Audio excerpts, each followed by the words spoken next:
Hey y'all, so with Project Mouse we broke the ABS tone ring when pressing the U-joint out of the passenger side axle.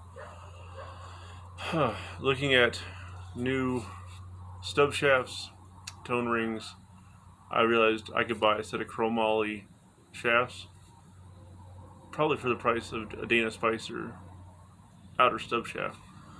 Doing some research, you have companies like Yukon Gear, you have 10 Factory, and a few others out there that make Chromoly shafts.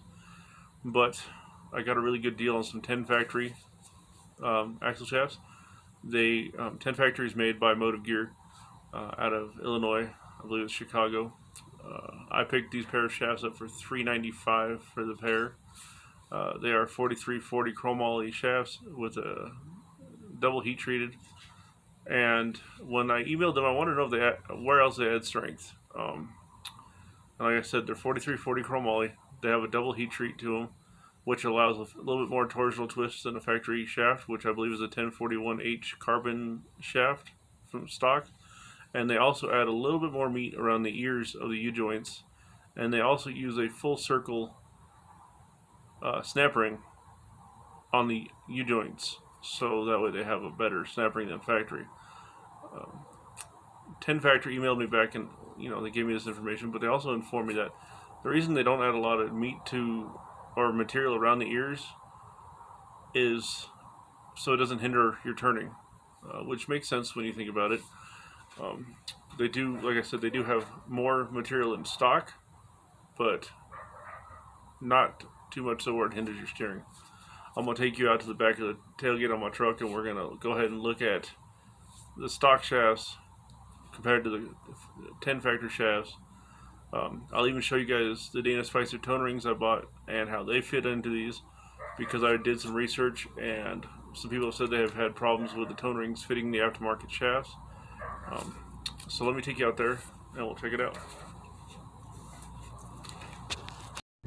Alright y'all, so it's a little windy and I apologize for the wind noise, but this is how it comes packaged. I'm not going to do a full unboxing video, but if you open it, you got two boxes that fit tight.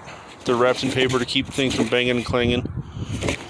So here's our axle shafts. 27 spine inner, just like factory. 27 spine stub shaft, just like factory. Now you can see the tone rings don't come with it. You have to buy these separate. I got mine off of Amazon. They're Dana Spicer. And these just press on like this.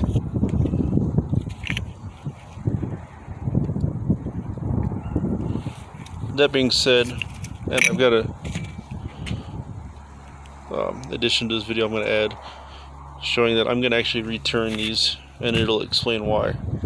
Now, let's get back to the axles. If you look here, you can see how much material is around the U-joint versus something like this one, where the U-joint goes out to almost the edge here.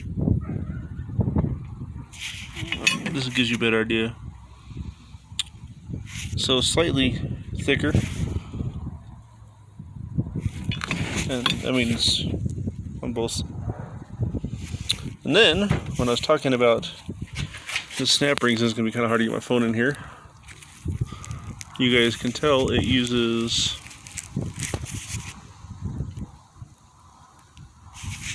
a full encompass snap ring, and if I have to, I'll draw you guys a picture.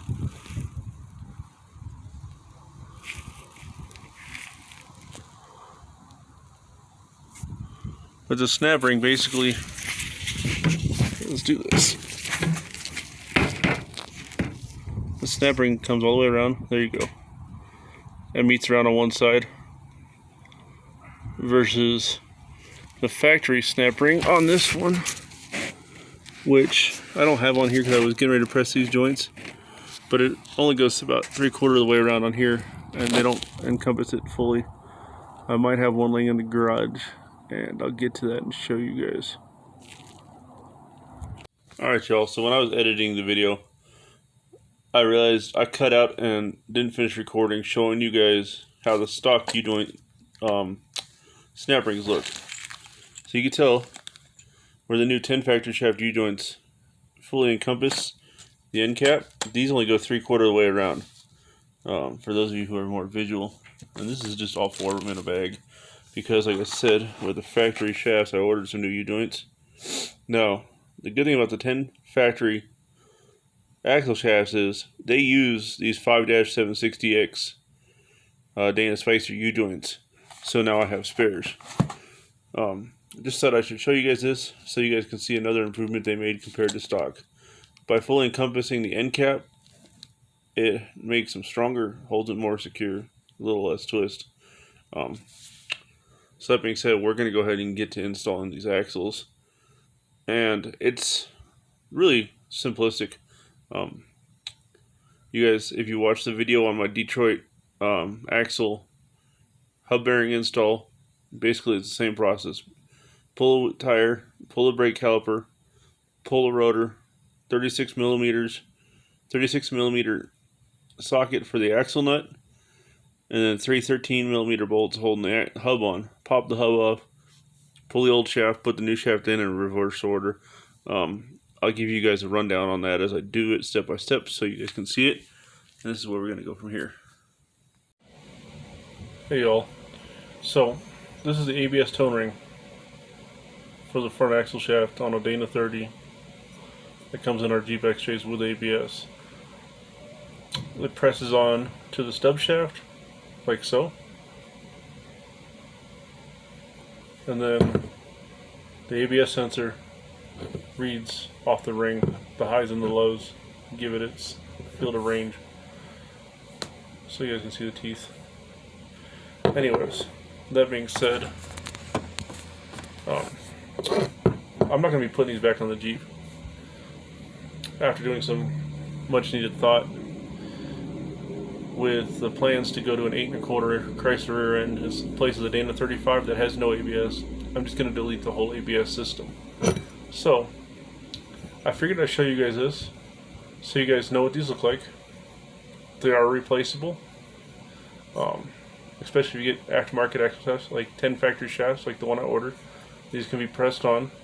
You do have to disassemble the shaft, I believe, to get the stub shaft off the main shaft, so that way a local shop or you can put it in a press. This is how it comes shipped. It's a Dana Spicer product. The part number is right here, 44646. There, you guys a better view. So that being said, both of these were about $50. With plans to delete the ABS, I figured I might as well return these. That's $50 back into my Jeep budget. Might even cover the proportioning valve, the non-ABS proportioning valve, if I just go that route to delete my ABS. And if you decide to delete your ABS, you can pull your front sensors and then pull the fuse and relay for the ABS system. It's your call. I'm not liable for what you guys do to your vehicles. But like I said, I plan on going to 8 1/4 Chrysler rear end, and that's a non-ABS. So that being said, between the cost of these tone rings and paying a shop to press them for me because I don't have a press, I figured I'd save $100 to $120 by not using them. So back to Amazon these go. Like I said, the part number is Dana Spicer. It's a Dana Spicer part. It's called a tone wheel. If you look it up through Dana Spicer, the part number is 44646.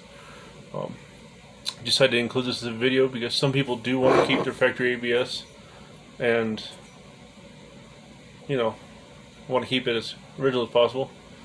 But I was told by 10 Factory these will fit the aftermarket Chromoly shafts. So let's go back to comparing the 10 Factory shafts and install, and we'll go from there. Alright you guys, so we have the tire off, and I apologize for all the noise today. It's kind of windy out, but this is the one day I've got time to get this done. So to put these axle shafts in, we are going to unbolt the 2 bolts that hold the caliper. We already pulled the cotter pin. We're gonna take this 36mm nut back off, drop the rotor, pull the hub off, slide the old axle shaft out, and then put the new 10 factory shafts in. I'm gonna go ahead and disassemble this, and then I'll show you guys where we're at. Alright, you guys, so the hub assembly's off. I'm just gonna pull this shaft out, and like I showed you when I did the hub assembly, I bought this one in a hurry because I broke the tone ring and the U-joint on my old shaft. So this was out of a ZJ, but it'll work for a spare. So that being said, now we have that out. You can see what I'm working with. 10 factory does make like a dust shield that fits into this tube, and it's greasable, and it's supposed to keep more dirt and stuff out. Might be looking at those when the budget affords it. Right now we're just trying to keep it running so I can get to and from work. I got some new hardware too for the axle nut and for what Dana Spicer calls an oil slinger, because the old one was pretty tore up on this truck. So I'll get to those part numbers and show them to you guys right as we're getting ready to put the axle shaft together and in. So here is the dust slinger. When you look these up online, and like I said, I apologize for the wind, everybody. They actually say oil slinger, but here it says dust slinger. Part number 46849. I bought 2 of these. They're like $5 a piece. They slide onto your axle shaft and keep dirt out of your tubes. I plan on going to a 10 factory insert eventually, but I just, like I said, don't have funds right now. And then we picked up a new axle nut kit, spindle lock nut kit. It's a Dorman, and the part number is 05101. I figure since I'm putting a new axle in, I might as well put new parts in. So you're going to take your dust shield, and it just slides right over, and you guys can see there's no fitment issues. No fitment issues. Okay. And then we're going to slide the axle shaft in and go from there. Here we have the new shaft slid in. You guys can see the dust shield from Dana Spicer on there. We're going to put the hub assembly back on. Get that torqued down. The hub assembly has 3 bolts, and I've got new hardware for it. I don't want to use any rusty old hardware on this truck. So it's going to be 3 bolts torqued to 75 foot-pounds. And then we're going to put the new spindle nut on, and that's going to be torqued to 175. I'll show you guys as this goes back together.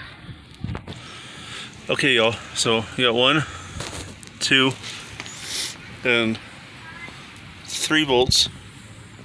I don't know if y'all can see that. A little bit of blue Loctite just for safety's sake. Torqued them to 75 foot-pounds. They are a 12-point bolt, 13 millimeter. And it's a shame you're not really going to see much of these axles, because I think they look pretty badass. We're going to get to putting the axle nut on here, and like I said, that's going to be torqued to 175 foot-pounds. And then once that's torqued down, we'll put a cotter pin to it so it won't come loose. Put the brake assembly back together, and then this side will be done. All in all, maybe about 20 minutes into this side. So here's a tech tip I showed when doing my hub install originally. Proper size 2x12, some brick, something. If you put a flathead screwdriver across 2 of the lugs, or the wheel studs I mean, you should be able to torque this to 175 and it should hold. I'm 215 pounds and it holds for me. And this is how I know I can hit my torque spec without trying to have to hold the axle steady and torque it at the same time. So, here you guys go. Passenger side is completely put together. You can see brake calipers mounted back on. All new hardware up front. I'll include all the part numbers, including the axle's part numbers, all the Dana Spicer numbers I've used in this video. We're going to get over to the passenger side. I'm not going to show you guys how I tear down the passenger side because it's identical to the driver's side.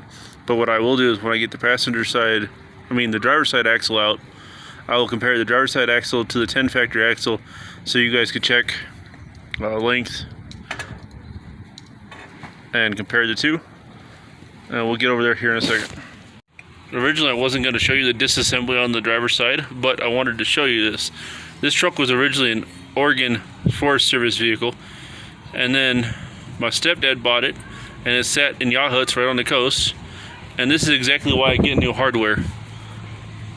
You never know what you're going to come across. And like I said when doing the axle hub video, don't be cheap. Spend the 10 cents and get a new cotter pin. The Dorman kit for the spindle nut and all that was like $6. Just replace the parts. Why reuse rusty old crap? So let me get this stripped apart. We'll compare the driver's side axle to the 10 factory driver's side axle, and we'll go ahead and put the new Detroit hub assembly in there, and we'll go from there. Alright you guys, so here are the driver's side shafts. You got the factory shaft, like I stated in the intro, 27 spline, just like the 10 factory. 10 factory performance axle shaft is a 27 spline. Outer hub, or outer stub shaft is also 27 spline on both. Mine still has the ABS ring on it. I bought ABS rings, but they aren't going on. And that's because I'm going to plan on swapping it in a Chrysler 8 1/4 non-ABS rear end. You guys can see the meat difference here. There's more material on the 10 factory compared to the stock. Also, the C-clamps are different, like I said in the intro. I'm not sponsored by 10 factory, but I do recommend their axles. Once we get this done, we'll get it out, take it for a test drive, and go from there. Y'all, real quick, something I didn't mention when doing the other side. When you have this apart, go ahead and clean all the dirt and debris out of the mating surface between this and your hub assembly. It takes all of a few seconds to scrape it, clean it, wipe it down with a rag, call it a day. And while you're doing so, put a rag in the axle tube so dirt and debris doesn't blow in there. We're gonna go ahead and put the dust shield on the axle shaft. And we're going for Alright you guys, driver's side is buttoned up. Got the new 10 factory driver's side shaft in. Cakewalk install, maybe about an hour tops, even with some rusty bolts.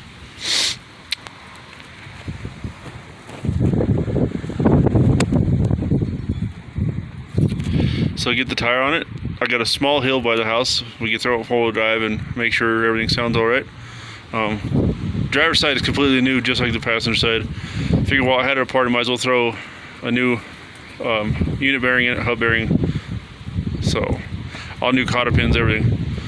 So we'll go ahead and button this up, get it for test drive, and let you guys know what I think. Hey y'all, we got Project Mouse buttoned up. We're getting ready to take it for test drive. It's windy as heck and rocking the Jeep right now. Living out on the plains kind of does this. So let's see how this thing works, and I'll be with y'all once I get my camera set up. I've got a test hill by the house.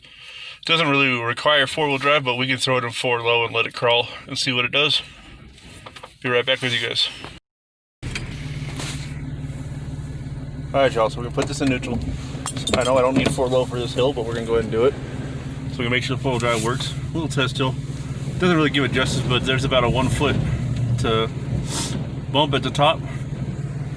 So shift it back in the low gear. You guys can see. Yeah, and yes, I have an ABS light, but that's because those sensors are not in the front anymore. So I'm going to pull a fuse for those and then eventually pull the bulb. I'm not too worried about that. But if you put the tone rings on the axles, it should be okay.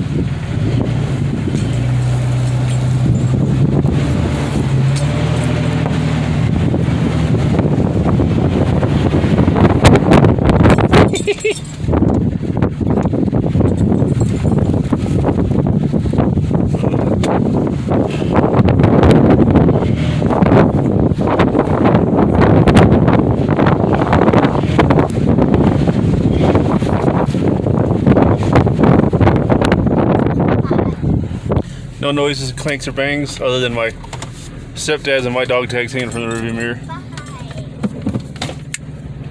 Alright y'all, so axles in, new unit hub bearings in, no issues. 10 factory makes some real quality axle shafts. I can't wait to actually get some time away from work and get this Jeep on the trail and test it out. I think I'm $420 into the axle shafts with tax included. Count the Dorman spindle nut kit times 2, the Dana Spicer dust shield kits puts me at about $450 for everything there. Then if you count the Detroit axle hub units, those were about $80 for the pair. All in all, front end feels tight, feels nice. These 10 factory shafts, to me, I think it's well worth the upgrade. And if you look at how much more material there is on them, even compared to the stock shafts, you could tell they wanted to make sure these things were solid. They're 4340 Chromoly. They're double heat treated to add a little more strength with the torsional when you apply a torsional twist to them. Eventually, Project Mouse will get some 10 factory axle tube seals. I know that they make them in an anodized red and an anodized black, or in a black. We'll probably throw a black set in there eventually. Right now, funds just didn't dictate it. You guys can hit these guys up at 10 factory with any question. They're quick to respond, at least within 24 to 48 hours. I've hit them up for questions about the X-Ops. I even hit them up for a pair of stickers to put on the Jeep, just because my 5-year-old really loves stickers, and he took the one that came in the box and put it on the fridge in the garage. Hit them up with any questions. That being said, apologize once again for all the wind noise. I'll go ahead and in the description below, I'll put all the part numbers for the hub bearings, even though this wasn't about the hub install, this was all about the axle shafts. And real quick, the Dana 30 part number, I'll include that for not for the Dana 30, but for the 10 factory axle shafts, and the tone ring. And I apologize, I'm thinking and I'm brain farting here. I'll include all those part numbers down in the description. That way, you guys, if you choose the tone, install the tone ring, you guys can. I'm into my install for about an hour. If you have to take them to a shop and press the tone ring or press them yourself, obviously add more time. Once again, if you choose not to run the ABS, that's entirely on you. It's your vehicle. I'm not liable for that. Have a great day, and thank you for watching.